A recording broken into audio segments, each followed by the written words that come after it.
இங்கே ஒரு பையன் யூடியூபர் செலிபிரிட்டியை பார்க்கறதுக்காக வரான். லாக்டவுன் டைமில் யாடா நீன்னு கேட்குறா. இல்லை மேம், நான் உங்களோட பெரிய ஃபேன் மேம் சொல்கிறான். உள்ளே வரணும்னா நீ சானிடைசர், பாத்திரம் விளக்குற பொடியெல்லாம் போட்டு கையெல்லாம் வாஷ் பண்ணிவிட்டு உள்ளே வா அப்படின்னு சொல்கிறான். நெக்ஸ்ட் டே அவள் யோகா பண்ணுற வீடியோஸ்லாம் ஃபேன்ஸ்க்காக காமிக்கிறான். பிரியாணி பண்ணுற வீடியோஸ் காமிக்கிறான். நெக்ஸ்ட் டே மூவி சஜஷன் பண்ணுற அந்த மூவி நல்லா இருக்கும்னு. அப்போ நெக்ஸ்ட் டே 21 டேஸ் ஆச்சு, இங்கே இருக்கவே பிடிக்கலன்னு சொல்லி வீடியோ போட்டுட்ருக்கா. அப்போ பின்னாடி ஒருத்தன் கிராஸ் ஆகிற மாதிரி இருக்குது.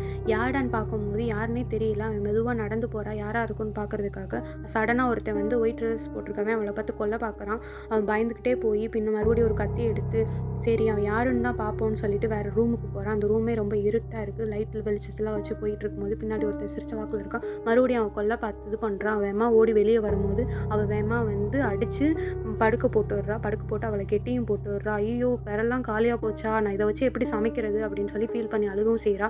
அப்புறம் தான் தெரியுது வரவங்க விரலெல்லாம் வெட்டி சமைச்சு சாப்பிட்றான்னு. ஸ்விக்கி போடுறவன், பால் போடுறவன், பக்கத்து வீட்டுக்காரன்னு சொல்லி எல்லாரோட விரலையும் வெட்டி சமைச்சு சாப்பிட்டுட்டு இருக்கப்பா. ஸ்விக்கி போடுறவன் விரலை கட் பண்ண ஆரம்பிக்க வெளியே சவுண்டு கேட்குது. யாராக இருக்குன்னு போய் பார்க்கும்போது அங்கே ஒருத்தன் வந்து நான் உங்களோட பெரிய ஃபேன் மேம் அப்படின்னு சொல்கிறான். அவளுக்கு சானிடைசர், பாத்திரம் விளக்குற பொடியெல்லாம் போட்டு கையெல்லாம் வாஷ் பண்ணிவிட்டு உள்ளே கூட்டிட்டு போகிறான்.